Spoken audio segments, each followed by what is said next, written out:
What's up, Vault Hunters? I'm Sh55, and this is a special edition of Ultimate Vault Hunters. It's been a while since we featured Flak on Ultimate Vault Hunters, but that's not to say everyone's favorite sentient murderbot has fallen out of favor in Borderlands 3 Endgame. Quite the contrary, says content creation team member Triple G, who is joining the program once again to showcase a build created with the newly announced 4th skill tree in mind. Will his new build, Gravity Flak, attract our attention, or will we slingshot it back out into space? Let's find out. As always, thank you so much for tuning in and joining the conversation. Whether you're joining us on Twitch, YouTube, or Twitter, or listening along on iTunes, Stitcher, SoundCloud, or Spotify, we thank you for tuning in and listening to the program. Our next episode is airing at our usual time, 4 p.m. Eastern Time, 1 p.m. Pacific, on the official Borderlands Twitch and YouTube. Triple G, how's it going? How you been? Yeah, I'm really good. You? I'm great. You've been enjoying Bloody Harvest? Yeah, it's been really good. I'm excited to jump back in and get some new builds. Oh, that's great. Are you gonna make builds for all your characters? Yeah, that's the plan. We're gonna probably do one build for each Vault Hunter, so time permitted. That's a lot. I mean, at least you have a little bit of time left to complete all those builds. That's gonna be exciting. Yeah. I'll be looking forward to your builds on your YouTube. We'll see. Yeah. Well, cool. Let's go ahead and dive into the build. Let's talk about the thought process behind how you determined which points you wanted to take in this tree. So this was really difficult. So one of the things that's really difficult about having 4 trees instead of 3 is there's probably something in each one of the trees that you want to take. So you need to actually make a conscious decision on what it is you want your build to do before you actually just start and kind of putting points around. So with the 3 trees, you can probably get everything you want, but with 4 trees, you definitely can't. And one of the really good things about Flak is that there are some absolute nuggets of skill points right towards the end of the trees. So if you want some of the really best skills, you've got to absolutely invest all the way down and grab all that damage and all that regen. Just as a side note, like how many trees do you think you could? I haven't done the math for how many skill points go all the way to the end caps. Can you get 3, or is it only 2 at this point? No, you can definitely only get 2. Okay. I think you get 2, and then you probably get maybe about 10 points spare. Oh, that's not too bad. Well, at least you can invest into at least 3 trees. Yeah. Cool, yeah. I'm excited to see. So each tree has an overarching theme, be it action, skill, damage, or utility. Mm-hmm. What does the purple tree focus on? So the purple tree is actually really exciting because the purple tree is probably the first tree that we've seen in Borderlands 3 is mainly focused around co-op. So the gravity snare itself doesn't actually do damage to enemies. It actually immobilizes enemies in 2 very different ways. So we can either just pick them up and stun the enemies, or we can actually turn the enemies to allies. And whilst there has been some Flak skills before that turned enemies to allies, this is on a completely new level. The gravity snare is huge, so you can just neutralize like 10 or 15 enemies at once if they're in a concentrated area. Is this like something like the phase lock on Amara, or because you said you can lift them up into the air and so they get you put the action skill down and they will be lifted up into the air, and they kind of look like a phase lock bubble, but that will last maybe 1 or 2 seconds, and then they will drop down to the ground, have a brief stun kind of spell, and then it will go again and pick them up again after 2 or 3 seconds, and it will continue to do that for as long as the action skill is active. Wow, interesting. Oh, cool. Okay, cool. Thank you for explaining that for me. I haven't played it yet, so I'll be excited to check it out. Okay, so why should a player invest points into the purple tree over the other existing trees? So there are some really, really strong skills towards the bottom of the purple tree. Okay. So one of the things that Flak, kind of the common misconception with Flak was that he didn't have a lot of survivability. Yeah. Other than the fact that in Guardian rank he could get shield regen. Now this particular tree gives you shield regen left, right, and center, and as well as that, still gives you a little bit of damage, but synergizes so well with some of Flak's other skills. You can pretty much make him invincible as long as you keep firing. So he's really strong. So similar to a Mo's build that you built before your GT40. Yes, very similar. Whereas Mo's would focus on unlimited ammo and putting through DPS. That way, Flak focuses on doing critical hit damage from anything that he hits. Interesting. Cool. Why should a player use Loaderbot as a pet over the other existing pets? So there's a few things with the Loaderbot that he can do that none of the other pets can do. So the first thing is that he actually can throw a grenade, which, whilst that's cool because it can charge your Pearl if you use a Hex, so you can do continuous dot damage, so it can charge your Pearl, consecutive hits, that kind of thing. You're actually going to get on grenade thrown, the probably the go-to anointment for all the stuff. So excuse me. So it's really, really powerful. And in addition to that, this particular augment that we'll get into in a while, he deals an incendiary shotgun, which does a significant amount of damage. Like this pet bangs, he really does. And the shotgun, because it's multi-pellet, can crit. And he has other synergies where when he crits, he gives us more damage. So it works really, really well. Probably better than the Scorcher pet, which is probably the go-to pet I would use for any other flat build. So, question. I know this is a spoiler, but I know that we get the shield on the pet. Do we get an artifact? Does the artifact count for the pet as well? No, I don't think so. I don't think so. So you can give it, like, for example, a stopgap, and he will get immunity when he loses a shield. But other than that, I haven't seen any of the abilities. But it is very early days into the tree. I was gonna say, because like if you could get a pearl on your pet with the pellets, oh my god. Yeah, it would be crazy. That would be crazy. Okay, so of the existing trees, which other tree does the new one synergize best with? So when I had a look at the trees, if you talk about the trees overall, you have the blue tree, which is all about gamma, pet damage, and a little bit of health regen. The green tree, which is all about health regen. And then the red tree, which is all about damage. Damage. Yeah, it's pretty much just damage and critical hit damage. So in order for us to still be able to hit enemies really, really hard, we need to have gone down that red tree to synergize with this one. Oh, interesting. It's interesting you'd say that, because I would have thought the blue tree would, because you get a lot of health regen from the pet, and you share damage with your pet. Why not the blue tree? So the blue tree is really good for when you're doing kind of splash damage and pet damage, but the pet really is going to be priming our damage through his critical hits, again, which we'll get into with the skills. And on my builds, I tend to only use the blue tree in synergy with the red tree when I'm using rack constantly. Like, as I said before, like if you've got this flak on a co-op build, you're going to love having this flak, because you could go into the Guardian takedown and just chuck this down, and we're going to immobilize so many enemies. Your friends are going to have a great day. That's awesome. So cool. A great character to play with friends. Interesting to make Flak a support character. I've always used him as a glass cannon.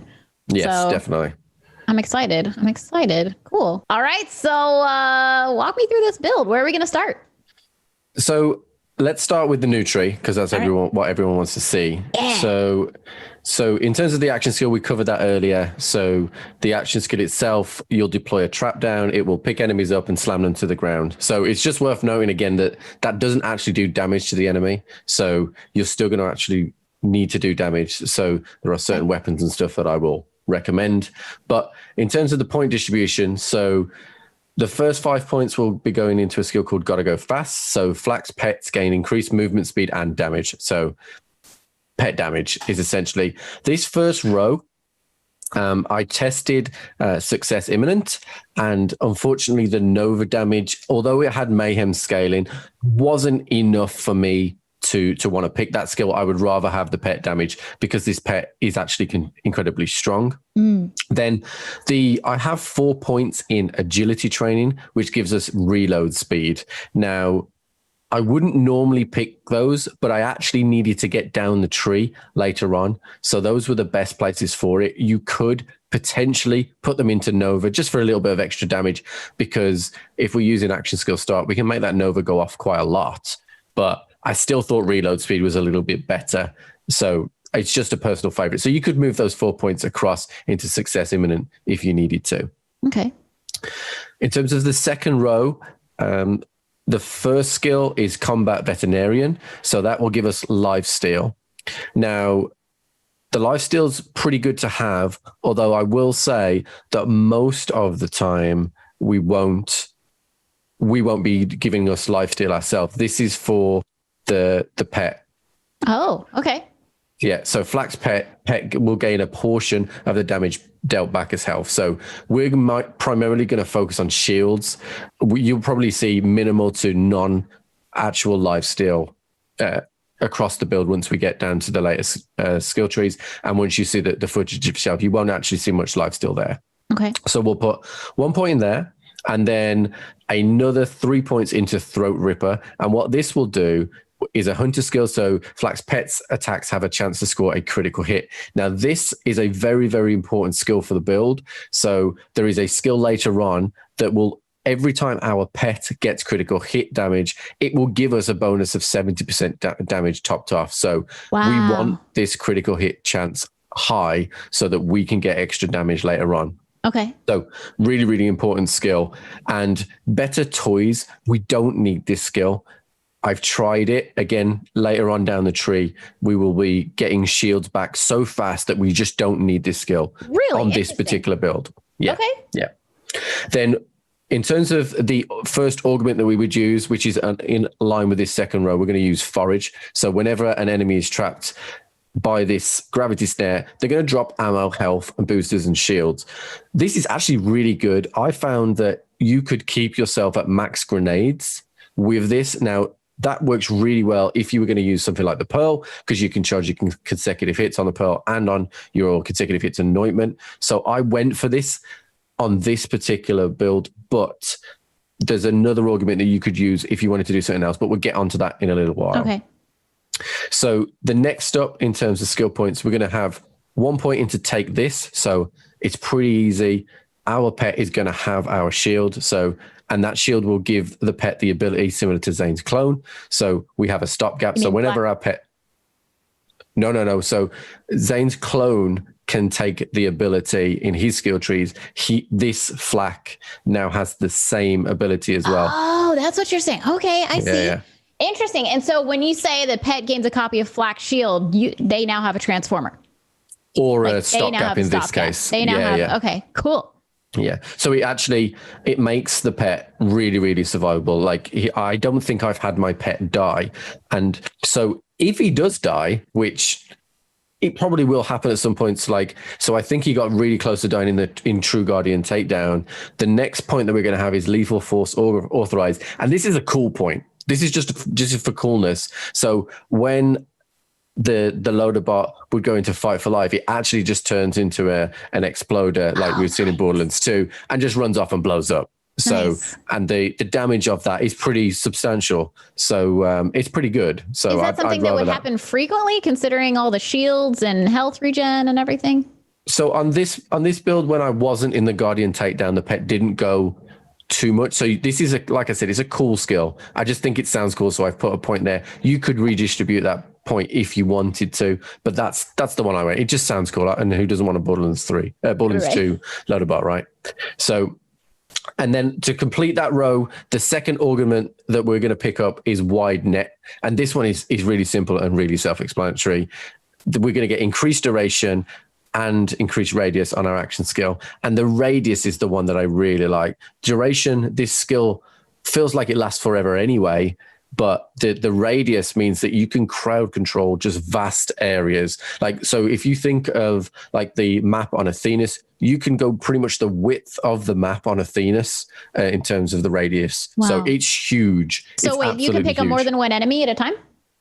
Yeah. So I think I've seen 6 at least be picked up, but I think it could be more. I'd have to test it, but it's you just immobilize. So I did a Malawan takedown and I threw the snare in the middle, and when those groups spawned, they all just got picked up and it just immobilizes everyone. That's why this skill is just so good for co-op play. So you can have a co-op player doing the damage to the bosses and you can protect them. They can be a true glass cannon because no one's going to hit them while this is going.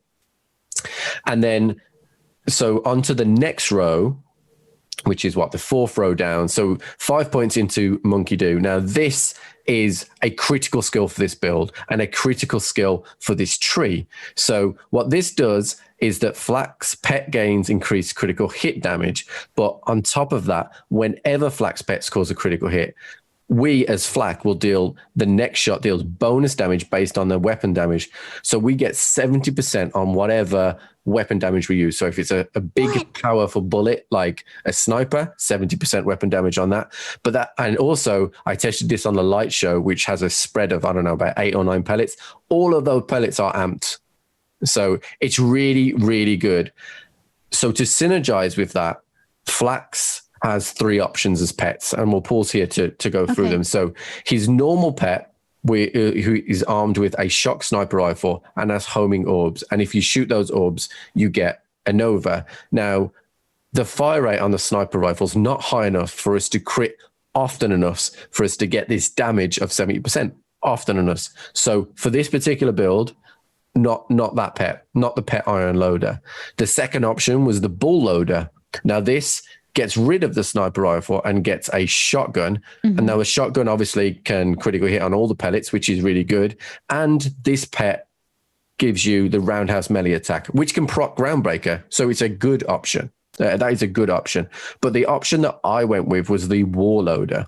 So this can do incendiary shotgun damage, so we keep our pellets, but it can also throw grenades, and quite frequently. So we're going to get on grenade thrown from the grenades, which is something that none of the other pets can do on flak. So we get on grenade thrown, which can throw a hex, which can charge our consecutive hits, as we said earlier. And then in addition to that, we get increased fire rate, which is really, really good. On top and then of your agility training.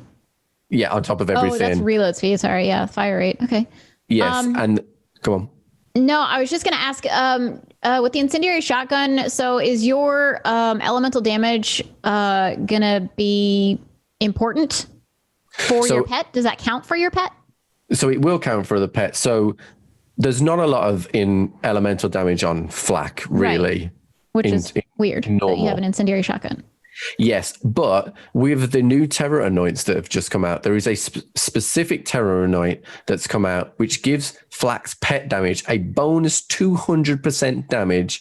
That's incendiary for consuming terror. So at the moment, if you can get that anointment on a gun, every time you issue an attack command, you're going to consume your terror and you're going to buff your pet beyond belief. And this pet already bangs. So expect to see some kind of pet builds around this particular warloader and terror as well. So I definitely expect to see something around that. Maybe on your YouTube channel. Maybe.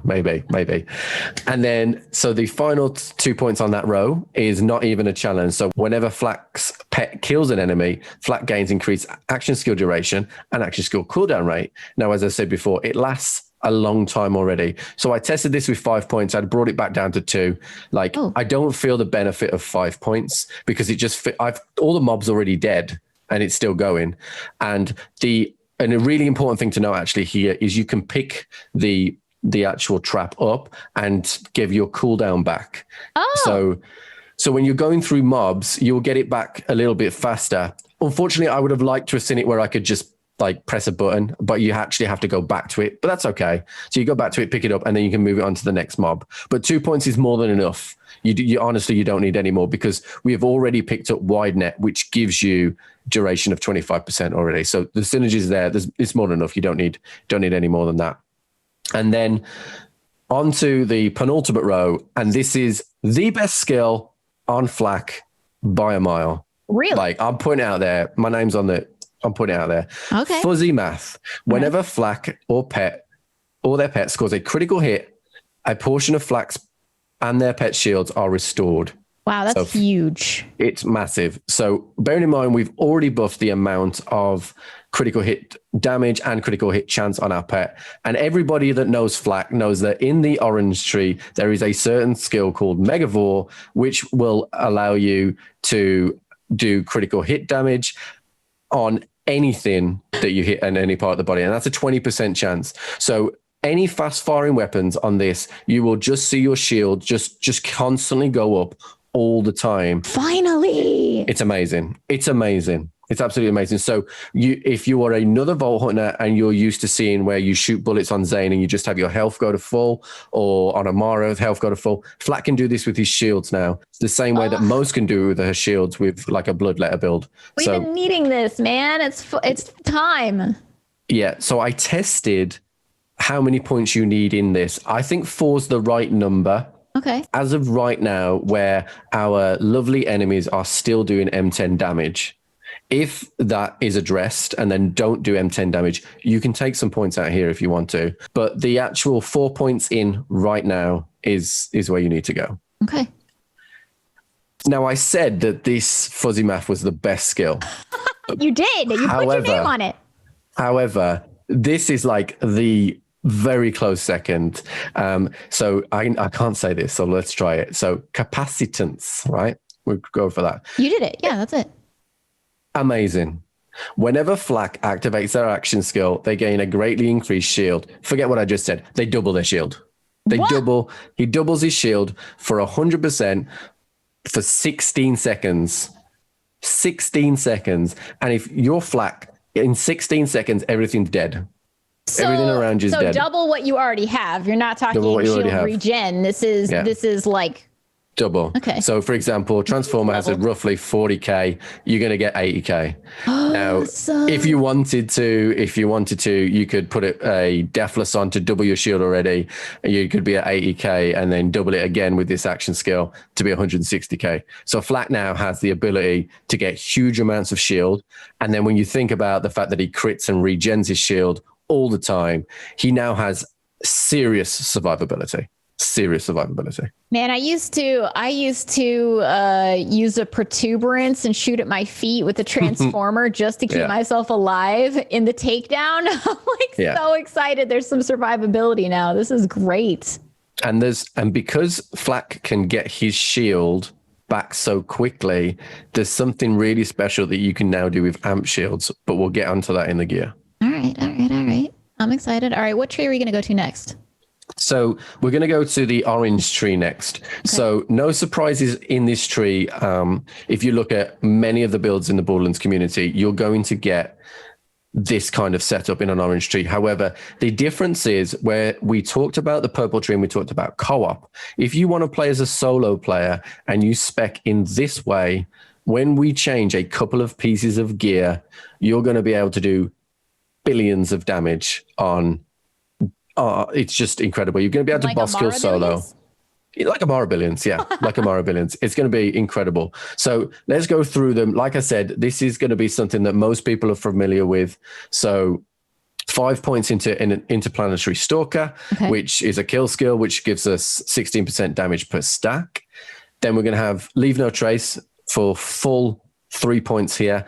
This is really good. Those of the people that are fans of the Reflux will know that you actually can't run out of ammo if you use a Reflux with this skill. The magazine just doesn't go down, which is really good. Then we're going to put 5 points in Hunter's Eye for that critical hit damage against humans, armor damage against robots, and damage reduction against beasts. A fixed head count for those of people that play Flak now. That head count is now fixed. So every time we get a critical hit, we are going to reduce our action skill, which even though this is in the orange tree, this will pull Gravity Snare back faster as well.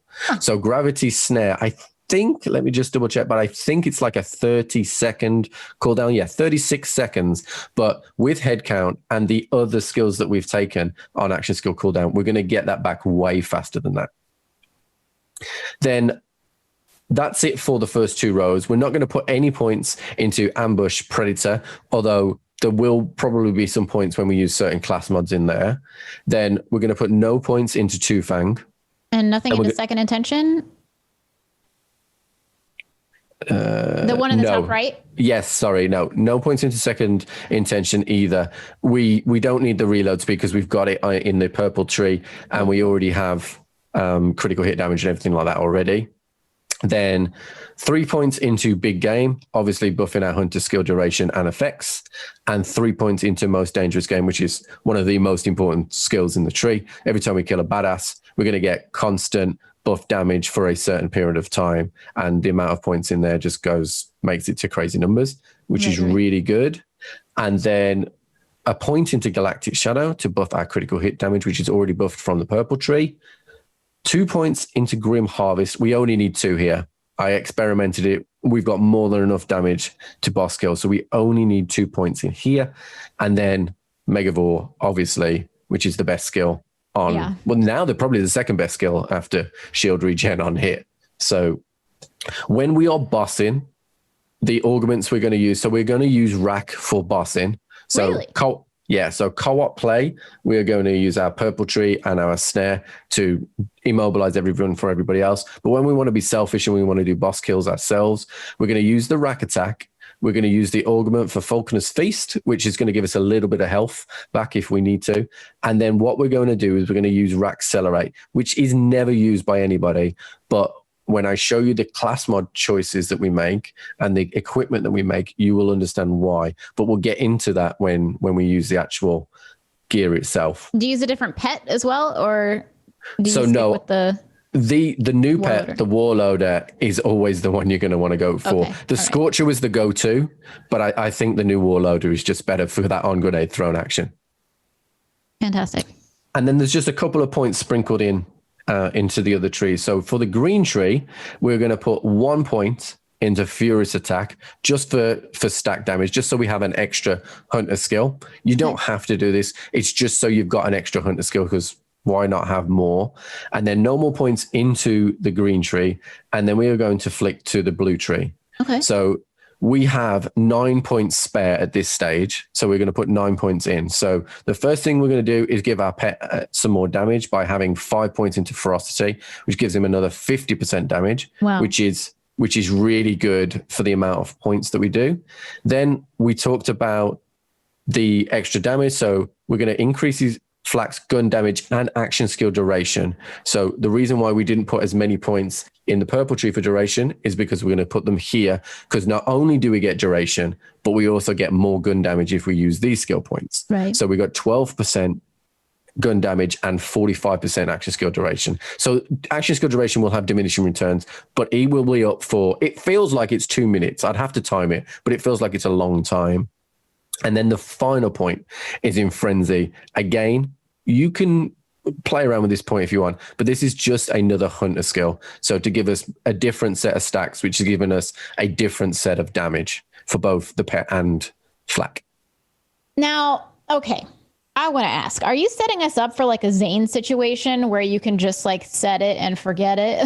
Like, are you just like set your pet onto somebody and then everything's dead? Or? So I think if I was going to do an AFK kind of pet build, I would go more down the blue tree, because that has more benefits to pet damage, and I would reduce the amount of points into the orange tree. If we were going truly AFK, then I would probably do that.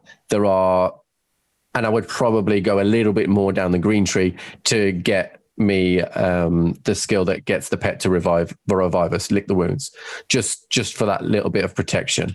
But having played with this for a couple of days, your pet does more than enough damage. You might be able to get away with some AFK in, but I'd definitely go down the blue tree a little bit more. All right, fantastic. Thank you. We talked about the augments. Just to go over them again, what are the 2 augments that you take for co-op play? So the first one is Forage, which was the drop more ammo, give us more grenades, have fun with all of that kind of stuff. And the second one is Wide Net, which is action skill duration and action skill radius.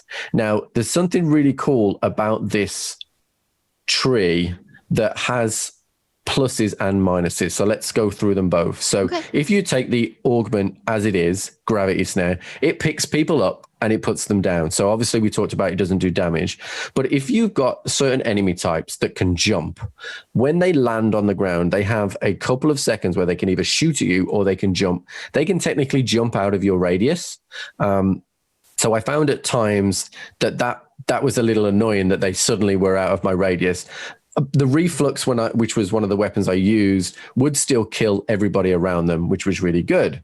So I tried the other skill, which is Blind with Anger. So instead of picking people up and putting them down, what this will do was tell all those enemies that you now fight for me, you're now an ally.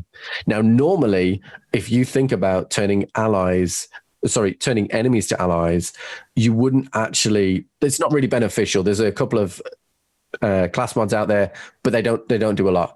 But having 10 enemies around you not shooting at you is amazing. The only caveat to that is that if you have weapons that track, like the Plague Bearer, or that chain, like the Reflux, because they're allies, they won't chain. So you need to use weapons like the Light Show or other weapons that you have to manually fire. If you fire a Plague Bearer over the top, it's not going to hit anyone but the back wall. Interesting. You've done a lot of testing on this in a very short amount of time. I'm impressed. Okay, so that's for the co-op play. And then just to reiterate, for bossing specifically, we're going to go a rack build. Yes. So we are going to go rack as just the normal, the rack attack to start with. Then we're going to go Faulkner's Feast, which is going to give us a little bit of health. Primarily it's for bossing, but it is always nice to get a max health for when you're traveling to that boss. And technically you could use this as a solo player and still do a ton of damage as well. And then Rackcelerate.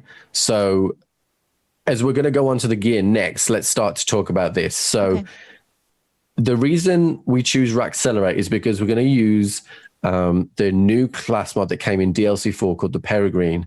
Now, what the Peregrine does was that your first rack that hits an enemy actually drops a grenade. So we're going to be using a fish slap, which we'll talk on in a little bit about melee damage and how crazy damage it is. But it's only the first rack that drops the grenade. Okay. So if we think about other choices that we have rack open a cold one, which adds cryo damage. So we could do that, but we don't really need any kind of elemental damage. And the other one is flock and load, which sends forward 2 additional rack. So the choices are, I have 2 more additional rack, which can't carry the Peregrine because it's only the first one that actually hits it. So it's a kind of, whilst the rack do decent damage, they don't do as much as a grenade can do. Or we take the extra charge, which means that we get an extra grenade throw on the first rack. So it makes more sense to take an extra charge. Okay. And why the fish slap? So the fish slap is obviously a cartel weapon. So unfortunately you can't get it new now, but I'm sure if you did some trending forums, you'd be able to get one. But essentially the fish slap is a grenade that does melee damage. And it's the only grenade of its kind. And melee scaling gets full Mayhem 10 scaling. So you can do incredible amounts of damage with the fish slap. And in addition to that, it also procs Groundbreaker, which is a Guardian rank, which essentially gives you, it calculates all the damage that you did over the last 5 seconds and then gives you 25% of that. So Flat can do billions and millions of damage and then you get 25% of that. So, and you get that's free. It's completely free. So you might as well utilize it. Wow. And that's a level 60 grenade even. I think it's 57. I think it's 57. Really? 57? Oh, man. And it's still that good. Interesting. Okay. It's very good. Okay, cool. What would you say the main rotation of this build is for co-op play? So for co-op, you're a crowd control person. So like I said before, your ability isn't going to do damage. So what you need to do is you can run in there. If you know where the enemy is going to be spawning, throw your trap down. You're immobilizing. So you've either set them as your allies or you've picked them up and slammed them down. So if you pick them up and slam them down, you can use a crowd control weapon like the Reflux and kill 2 or 3 enemies while your mate's there, killing 2 or 3 enemies at the same time. And then if you set them as allies, same thing. Once you set them as allies, it's so powerful because nobody's shooting at you. So you could I've danced an emote next to the enemies. Like they just don't shoot at you. So it's just great. Fantastic. Okay. And what about for bossing? So for bossing, then I'm sure we'll have some clips, but fire your rack and everyone dies. Really? Literally. So you can one-shot Tron literally just with 1 rack. So with the combination of gear, which we'll get to, but you literally will fire your rack and he will hit Tron and he will explode. And that's the end of it. And you can go and check your loot. All right. Fantastic. What damage builds would you say exist out there that could compare to numbers in this build? In terms of one shot, kind of what the the rack can do. If you remember the old days of firing like a couple of pistol shots in your first 2 shots of fadeaway, and then your third shot in fadeaway, which was the most charged shot, you would like hit him with an iron cannon. You're doing that kind of damage. The damage numbers that you will see consistently from Tron when set up correctly with the right gear that we've got here, you will hit the first shot, which is your flak, will hit 200 million. Then you'll get an ASC, which will hit 800 million. And then you'll get another number, which is probably another rack, which is hitting for another 100 million. So things will just die. The only things that will survive are things with immunity phases. Interesting. Okay. Okay, so while we have you here, how did this build fare overall with a True Guardian takedown? So True Guardian takedown, you'll be pleased to know that whilst I soloed it, I actually used the purple tree on the crystals. So you can put the snare in front of the crystals and then go and make a cup of tea, because those guys aren't going to come near you. So the only thing technically you need to do is just move the trap to the next crystal. But if you put your snare in front of the crystals, they'll walk in and become an ally. And then that's it. And then on to the next one. Okay. So what about Anathema? So for Anathema, I would actually switch to the rack. So the gravity snare is not going to give you much, because there's you need to do actual damage. So if you use the rack setup, then just fire your rack once. That will get through one chunk of immunity, jump back and forward, and just repeat that. And pretty much every single time that you fire the rack, you will just chunk him to the next immunity phase. Wow. That good, huh? That good. That's crazy. Okay, what about Scourge, the Invincible Martyr?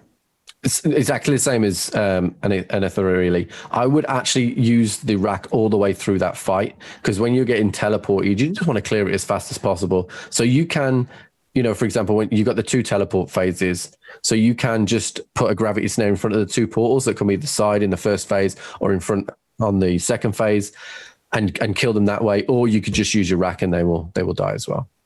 What do you feel like this build excels at the most? So it really does depend on the setup you go with. So it really does do millions and millions and millions of damage on the rack setup. But if you are an inexperienced Vault Hunter, you might be doing something for the first time, you don't really know what's going on, or Gearbox release some new content in the future, that gravity snare gives you time to take a breath, so you can kind of work out what's going on. So like I said, it feels like it lasts for nearly 2 minutes. So if you know the enemy's all coming from one way, you can put that down and you give yourself a breath, you can reload. Your teammate might be in fight for your life. You just shut that down, don't worry about them, and you can revive. That's smart. It's good at mobbing for yourself, right? If you're just playing solo? Yeah. So like I said, if you set it to the stun, you can use a reflux or something else that chains through enemies, like a brainstormer, and you can just go through. Alternatively, you can just fire a plague bearer over the top of them, and it will target all the enemies. Fantastic. How do you feel about the 5 points recently added to the game alongside Psycho Krieg and the Fantastic Foster Clock? So when we had 3 trees, it just made you feel like a god. On all builds, on all characters, because you could get to the bottom of everything and you could get the points you wanted to. As I alluded earlier on, now there's 4, you have to make conscious decisions again on what it is you are going to do. So the new DLC gave us great comms for this particular build, and then the 5 points have been given us. So if we were to take 5 points out of there, we would probably be taking them away from maybe a little bit of pet damage. So we wouldn't lose any damage ourselves, but we'd take that cool factor away from our pet maybe. Do you feel this build stood to benefit greatly from having these 5 points? So no, and the only reason I say that is because without 5 points, you can still get Megavore and that you can still get Fuzzy Math. And those are just 2 huge point synergies together. All right, cool. Okay, so if you had 4 more points to add to your talent tree, where would they go? So I think it's a tough decision because we don't really need any more pet damage at all. So most of the skills are pet damage. So I think what I'd probably do is I'd split them between Furious Attack and Frenzy. So both are kind of kill skill, hunter skills that will give us just more damage per stack. So I think just more damage when we're actually firing a gun would be better than more pet damage, because we're already buffing our pet beyond belief. All right, cool. All right, so let's get into weapons and gear. What would you be using? What weapons and gear will be using for this build? Okay, so let's start off with the boss killing stuff because that's really, really, really easy. Okay, this is for the rack attack build. This is for the rack attack build. So you're in the orange tree, you've got your orange augments. So essentially what's going to happen here is we are going to fire our rack. So our rack and the fish slap and all the damage will get whatever anointment we have on our gun. So what we're going to do is we're going to use a face puncher with 300% over 90. So that will give us 300% on anyone we hit first. Now 300% with the rack and the fish slap means dead. Just means dead. Okay. So any mob, no mob's going to stand next to you and actually take it. What 300 and over 90 does is something truly wonderful and mysterious with the white elephant artifact. So we'll do the white elephant in detail, but it basically double dips into mayhem scaling, which is giving us the 800 million damage. So it's classed as a grenade, the white elephant. So the white elephant on melee attaches a sticky bomb, which is classed as a grenade. Now, our fish slap's classed as melee. So we are going to attach a grenade, which is delivered by our rack. That grenade, it potentially attaches a sticky bomb, which is a grenade, which is melee, which gets groundbreaker, which gets mayhem scaling, which then double dips into white elephant, which means death. Nice. So nice. It's really important to note that you don't have to use a face puncher here. Any gun with 300 over 90 will give you the double dipping into the white elephant. However, advantages of using the face puncher are it comes with melee damage on the card, so plus 60%, which is always nice.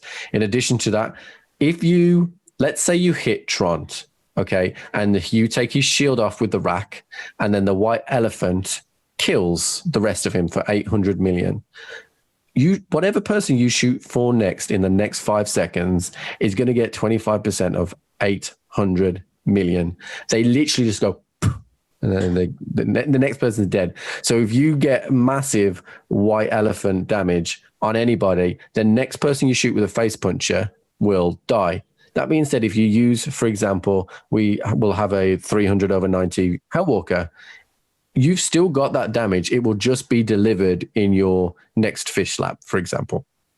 Would it be to your advantage then to target an ad first and then target the boss, or potentially? But it will depend on the ad, because your racks could kill them without even the fish slap. So you need to actually do damage. So if you picked like a badass heavyweight, the rack probably won't kill them in one, but the white elephant will. So the next person after that will die.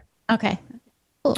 So any weapon with 300 over 90, if you can't get over a hold of a 300 over 90 face puncher, the Lenoge will be really good, or the recently buffed Psycho Stabber, which has gone to 340% melee damage on the card, is going to do crazy things. So anything with melee damage, if it has a pointy bit on the front of its gun, it's going to do a little bit of melee damage. So anything like that's going to help.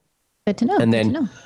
And then if you actually want to fire your guns, then I would recommend consecutive hits. So a consecutive hits light show or a consecutive hits mono will work really well here, because we could use action skill end for 100% weapon damage, but that will only last for a certain amount of time. We could use next 2 mags, but again, that will only last for 2 magazines, and flak's not most, so we can't regen his ammo currently. So consecutive hits will go up to 200% when charged. Now, if you remember, we've still got a loader bot on, the war loader bot, which is firing grenades, which is on grenade thrown, which is charging our hex or whatever else grenade we might potentially be using. Even the fish slap will charge up to a certain extent.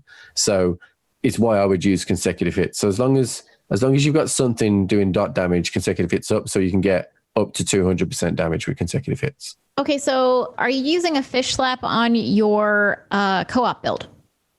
No, we're going to be using a different grenade on the co-op build. So in terms of the equipment, so we've gone through the guns on the rack attack, the fish rack build. Then we're going to use a stopgap for survivability on rack attack. So we've got 3 charges. Every single time we fire a charge, we are going to be immune for 5 seconds because of action skill start anointment on the shield. So when you play that back, if you're hitting a boss or if you're mobbing, you can spam 3 off real quickly, but you can also time it every 5 seconds. So you can fire rack, wait 5, fire rack. So you've got 15 seconds of immunity. And by that time, you've probably got another charge back. So let's say that's 20 seconds of immunity. So you can control when you're immune as you're going through the level and traversing. So you never have to worry about survivability. That being said, let's say they did take your shield. Let's give you another 5 seconds of immunity as well on top of that. So you've got a lot of time where the enemies can't actually hurt you. And then on an artifact, my personal choice is the Last Stand White Elephant. So let's give you another 5 seconds of immunity every time you get down to lower than 50%. So there is a ton. If you're a solo player, which is what the rack attack is kind of built around, if you want survivability, you won't get much more than this. And then on top of that, just remember that every time you're hitting somebody with a critical hit with Megavore, you're recharging your shield as well. Yeah. So you've got a ton of survivability on Flak now. You can never be said that Flak doesn't have survivability. Finally. He definitely does. He definitely does. And then it's my favorite thing from DLC4. It's the Flak class mod, the Peregrine. So as we said before, whenever Flak's rack hits an enemy, they drop a grenade. In this instance, we're going to be dropping the Fish Slap grenade, which the passives that I have on my Calm are splash damage, which is the White Elephant portion of our build, the melee damage, which is the Fish Slap element of our build, and the action skill damage, which is the rack element of our build. So every time we fire a rack forward, we're getting that triple damage off all of them. And then if I was to choose point distribution on it, I would just want as many points into Interplanetary Stalker as I could. So I couldn't turn away these 3 passives because they're just perfect, but more points in Interplanetary Stalker would be where I would go. Oh, this is a lot. This is a lot. Okay. Yeah. And then obviously the last thing I would do is the actual Fish Slap itself. So it was a cartel event thing, so you can't actually get a new one anymore. It is better to have a ASE of any element than it is to on grenade thrown. Now, I know that doesn't necessarily make sense when you think about it. You're like, well, I throw it and I get 25% damage. But ASC starts on Flak as soon as the rack's actually left his hand. So that rack in the air has already got ASC before it's landed. So we get an extra 50% damage rather than 25% damage on grenade thrown. So that's where we get tons and tons of damage from. Interesting. Okay, so we talked about the rack attack build. What about gear for the co-op build? So the co-op build, I would still recommend this stopgap. However, there is an alternative, which is the version 0.m. Now, this shield can only drop from the Maliwan takedown, but there are other shields like it that amp your damage on a full shield. So bearing in mind what we said earlier about we're always going to be topping up our shield all the time, which means we're always going to be getting the amp damage all the time. So if you hold the light show on a single target enemy, every 2 or 3 seconds, you're going to get an amped damage pellet of all 5 pellets go through. So it's a really cool little concept where, and this is really only really unique to Flak, where you can just hold the trigger down on a Monarch or a light show, and just every 3 seconds, you're just going to get that extra amp damage for absolute for free. So you would lose potentially a little bit of survivability in terms of the immunity phase, but you also still are going to have a lot of survivability from the fact that when you're using the purple tree and the gravity snare, nobody's going to shoot at you. So it's kind of pros and cons on, do you want the immunity instantaneously, or do you want to just know the fact that all the allies are currently looking at each other thinking they should be shooting at each other? Does it work on bosses too? Can you make a boss an ally? No. So you can't make the Valkyries or Wotan or what a traditional bash like Tron. You can't make any of those actually work for you. But if you were to put it around the Valkyries, all those ads will shoot at the Valkyries for you. Cool. In terms of class mods, so I chose either a Cosmic Stalker or a Bounty Hunter here. So a Cosmic Stalker most of the time because I had decent passives on it. But you could kind of, it doesn't matter as long as I would say you choose one of the two, It's just kind of for personal preference. You don't need to use a red fang because you're already got enough distraction with the purple tree anyway. So Cosmic Stalker just for just that extra damage would be my preference. And then in terms of artifact, I would definitely say the Pearl, because you're going to be reliant on charging your own damage up. So the Pearl will give you tons of damage, and we're going to be using consecutive hits on all our weapons. If you can get it, consecutive hits is the one to get on a Reflux, on a Monarch, on a Light Show, on a Flipper. Consecutive hits is how you go when you're on the purple side of things. Even on your Plague Bearer, consecutive hits is where you go. So we've got our Pearl, we've got our Bounty Hunter or our Cosmic Stalker. We have a Stopgap or a version 0.1M. And then for Grenade, you can use kind of what you want. So something with recurring into it, like a tracker, like a Hex or something like that. And then on Grenade Thrown for the purple tree. So ASCs aren't very effective on Gravity Snare because it lasts for so long. So you're not using your action skill regularly enough to gain from the ASCs. But with your loader bot firing grenades and you periodically throwing some grenades, you're going to get on grenade throw more regularly. So I definitely recommend that. Fantastic. We're talking about anointments already. You mentioned the consecutive hits. You mentioned the 390. What other anointments should players aim for? So if you made some different choices with shields, you could open yourself up. So we talked earlier about the capstone for the purple tree being double your shield. So if you went deathless, for example, just to get 200,000 shield, for example, then deathless would open you up to URAD. So while under 50% health, do an extra 150% radiation damage. Or you could use a front loader shield to lower your health. Just bearing in mind, if you do that, then obviously you have no health gate. So if you do get like one shot at certain points, you will just go into fight for your life. And we don't have lick the wounds. So you have to get yourself up and your pet can't revive you. Oh, interesting.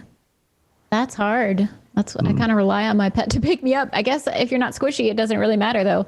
No, I mean, I didn't go into fight for your life once when I did the whole of the Guardian True takedown. So you should be okay. Cool. What gear, if anything, would you consider essential? So if you're going to use the rack build, you're going to need to have the Peregrine from DLC 4. Okay. If you don't have that and you use like a Bounty Hunter, you're still going to do decent damage with your racks, but you're not going to have anything really for the melee. So I'd recommend, you don't need your fish slap on. So you can just change that to pretty much how the purple tree is set up. So your consecutive hits, your on grenade thrown. So if you don't have the Peregrine, then definitely change out and just run what we said for the purple tree. And where do you get the Peregrine? So the Peregrine can drop from any named boss in DLC 4, but Blisters and the Caretaker have an increased chance to drop these in the DLC 4 areas. And if you don't know who they are the two longest side missions in DLC 4. Fantastic. Thank you. Are there any specific roles that you consider ideal as class-specific passives on the mod? So for the Peregrine, melee damage, splash damage, action skill damage is the perfect set of passives for that. Then on a Cosmic Stalker, you're just looking for the usual suspects. If you like the Hellwalker, which has been recently buffed, then shotgun damage, just weapon damage will do as well. I like pistol damage for the Light Show because the Light Show is kind of a go-to for me. But it's just all about damage. The purple tree is in such a way that you don't really have to worry about survivability at all. So you could maybe take magazine size. That might be a good option as well. But you definitely don't need shield capacity or anything like that on the comms. Can you talk about artifacts for a moment? Yes. So for the Peregrine build, anything with White Elephant. So I have Last Stand for that extra bit of immunity. I'm going to be honest with you, with that much immunity, you probably don't need Last Stand. So you could put a stone on there, for example, like a Cryo Stone, which would turn your Face Puncher and your Fish Slap to Cryo, for example. Or you could use a Snowdrift just for maneuverability. So the prefix, if you kind of don't need that much Last Stand. I just have it on there. So when I built the build, I was like, I want as much survivability as I can when I want on rack. So that's why we chose Last Stand. But you could use a Snowdrift if you just wanted to get around there. And then for the purple tree, I think the Pearl's just the best option all round, unless you want to do things that are really silly with your shield and make it go to just, you want to try and get as much shield as you can, then you can use a Deathless, or even the Lunacy from DLC 2 will give you double the amount of shield. So you can take those options as well. But if you're asking me the best in slot, a White Elephant for the rack build and Pearl for the purple gravity snare. And where can we get the Pearl? The Pearl is also from DLC 2, from a quest reward.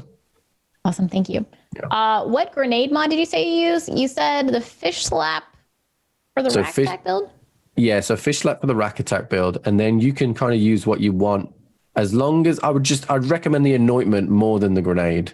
So on grenade thrown is where I would go. And something that hits nice, like a CMT, multiple hits, or a hex, that kind of thing. That's a cloning maddening tracker for those of you who don't know. Yes. CMTs. Apologies. No worries. And let's talk shields. Yes. So as I said, the stopgap is my number one recommended action skill stopgap for the flak, because you're just going to get immunity all the time on the rack build. And then I would probably still keep the stopgap on gravity snare. But if you want to do that amp damage every 3 or 4 seconds, then the version 0.m. If you can't do the Maliwan takedown for whatever reason, then another good option is the recharger. It's a world drop, and the recharger will instantly give you your shield back straight away when it actually depletes, and that resets after 20 seconds. So you're probably going to be really safe with that bet, because you're always going to be topping up your shield anyway, and it's only an off chance that your shield will actually deplete. And then if that off chance happens, then you go back up. The chances of you losing 2 shields within the space of 20 seconds with this build is very slim. Understandable. Okay. Will this build work if you don't have the proper weapons or gear yet? So gravity snare, in terms of its tree and the way that it's spec'd, will definitely work without gear. So the only time it won't work without gear, well, not that it won't work without gear, the only time it won't be as efficient is if you don't have the synergies with damage on your passives for your calm, or the right anointments on your weapons. The right gear will not affect how much you can turn those guys to allies, or how much you can bump them up into the air. Because this ability doesn't do damage. It's not like you need action skill damage on your calm or anything like that. You literally will immobilize the enemies. So as long as you're making that, kind of power ladder of getting the better annoyance and getting the better guns, you'll be absolutely fine.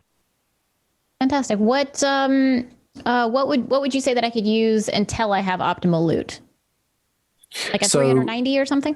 So for the rack side of things, for bossing and for solo play, anything with 300 over 90 that packs a decent punch. You could even use a light show with 300 over 90 if you wanted to. It's not the optimum anointment for the light show, but the light show still has enough damage for you to cope with that, and you still get the huge amounts of damage from the White Elephant with the 300% over 90 anointment. Otherwise, you could pretty much use what you want. Just bearing in mind, if you don't have the White Elephant, you're still going to get millions of damage through the Fish Slap. You're just not going to get that delayed explosion that looks cool when you walk away. Fair. We do like those crazy big explosions. What Guardian rank talent should players focus on to get the most bonus stats for this build? 100% Groundbreaker. I feel like every time I'm asked that, Groundbreaker is the one that you need. So it's just free damage. It's simple as that. It's just free damage. So especially with the Peregrine build on the rack side of things, 100%. There are some nice things obviously in there as well. The being able to have your guns instantly reloaded when you're going to fight for your life is a nice one, but it's all about Groundbreaker at this point. Fair. A lot of people say that. I like that. What Guardian rank talents, if any, should a player disable to use this build? There are no known issues with this build in terms of Guardian rank, so keep them all on and have fun. Okay. When spending a Guardian token, what are the stats players should focus on spending their tokens on to obtain maximum min-max potential? So I would just say just keep it an even keel. So you're going to be able to do, you're going to be disabling enemies, so you want kind of an even distribution. If you wanted to and you were in love with the rack side of things, you could start putting points into the melee damage. But bearing in mind, we're also doing a lot of melee damage already with M10 scaling, so you really aren't going to need it. But if you wanted to, you could do that. Are there any mayhem modifiers that one should keep an eye out for that will enhance this build? So normally there are certain modifiers that you would avoid, like post-mortem is a pain. However, with the delayed fuse on the white elephant, that actually deletes post-mortem. So where you would probably see post-mortem proccing like every, I don't know, 5 to 10 seconds and they really become a pain, most of them are actually killed with the rack section of the build. So if you're running the rack, you can run post-mortem. Ticked off doesn't matter because we're not doing elemental damage. I tend to run Healy Avenger because I'll just shoot them out of the sky before they do any real problems. And then the first one, kind of your choice really, whether you want a Galaxy Brain or Speed Demon. I like Speed Demon because Flak's not very fast on his own. So, right. And then for Gravity Snare, probably the first 3 again, what you want in the first one, Healy Avenger and Ticked Off. And then you've just got to make a choice. So we're not actually using much elemental damage at all, really, just our pet with a little bit of a smidge. So I actually run Dazed and Infused. So although it makes quite a lot of pretty colors across the map, we're not doing anything because we're using kinetic damage. So we'll just chew through that anyway. The only time that becomes complicated, sometimes we'll use the Reflux, which is corrosive. But if you just switch away from that, you'll be fine. Cool. How did you test this build? So we did True Takedown on the Maliwan Takedown and Guardian Takedown, and it walked through it. Like I said, varying the build. So I was solo, so I varied the builds. On the crystals, I used the purple side just to make the crystals nice and easy. And then for the bossing, I used the rack side of it. So it just depends what you want. And you can even use the rack side all the way through. You can use the gravity all the way through if you wanted to. You've got more than enough damage in your weapons if you've got the right gear set to do damage to bosses. And what the gravity snare will allow you to do, if you just put it under the boss, if they have any adds around them, like for example on Wotan, it will just disable those. Even the kind of death spheres that are high up, even though they're far away from the ground, they will still be disabled. Oh, that's cool. What were some of your initial impressions when you tested this build? So I actually was really surprised how big the radius was. So we are increasing the radius, but I was just surprised how wide it will be. So like I said, it covers like the width of Athenas, or if you put it on the Valkyrie platform, it will cover like the whole platform. So any of those, I think there's 3 spawn areas on there. They will just become either an ally or whatever you've used. And the advantage of that is when the Valkyrie actually comes onto that platform, if they are allies, they'll all start shooting it for you. So you got your little army going. That's fantastic. I can't wait to see this. What do the numbers look like compared to similar builds, both ones you've crafted and ones you've seen other community members display? So we don't hit damage cap. Okay. We definitely don't hit damage cap, but this is the most powerful rack build that I've ever seen. It's very hard to compare the gravity snare because that doesn't actually do damage. That's for crowd control. That's for co-op. But in terms of the rack element side of things, expect to see 800 millions, 200 millions, 400 millions on someone like Tron. You'll one-shot Tron easily without a shadow of doubt. Oh, I can't wait. Strong Flak. Do you feel there are any changes that Gearbox could make to the game that would further refine this build without making it drastically over or underpowered? So I think, because I've only had it a couple of days, it's going to be difficult for me to answer that. What I will say is, on first impressions, giving Flak so much survivability on someone that's supposed to be a glass cannon, it'll be interesting to see whether Flak now just rises to the top and stays there, because you do have access to so much survivability now that if it's played with maybe some synergies that I haven't discovered yet, then you could just be unstoppable. Fantastic. I can't wait. Oh, we're at the end again. Oh, thank you so much for being here, Triple. This has been amazing. I can't wait to see what you do with your terror builds and the purple tree. Yeah, it's going to be fun. I can't wait. Is there a build that you can maybe take a couple of seconds to tease for your next appearance? So I do have a certain Zane build that focuses on the new purple tree, but that's all I'm allowed to say. But it's called Shoulder of Fortune, and that's all you get. Oh, we get a name. Okay, yeah. Cool. Well, thank you so much. I can't wait to hear more about it. Thank you, everybody, for being here. And thank you so much, Triple, for being here as well. Where can we find you on the internet, Triple G? So on Twitch, it's Triple GZ. On YouTube, it's just Triple G. And if you want me on Twitter, it's GZ1. Fantastic. Well, the pull of Gravity Flag is too great to resist in both ways you can play them, and fans of the Beastmaster will not be disappointed when they're finally able to take it for a spin. I can think of no better way to show our appreciation for Triple G's efforts to bring us this unique and powerful build than to once again dub him an ultimate Vault Hunter. Thank you very much. The much discussed fourth skill trees will be out soon. Gravity Flak clearly will set the standard for purple tree based flak builds going forward, but let us know what you think of it via your favorite social media platform. Thank you so much for joining us, and we'll see you in 2 days on Thursday, October 22nd, where Moxie will rejoin the program and showcase another fourth skill tree based build on Twitch, Twitter, YouTube, Facebook, iTunes, Stitcher, Spotify, and SoundCloud at 4 p.m. Eastern Time, 1 p.m. Pacific. If you'd like more details about this build, you can find a link to more information and the build in the podcast description section. Happy looting to all you Ultimate Vault Hunters out there.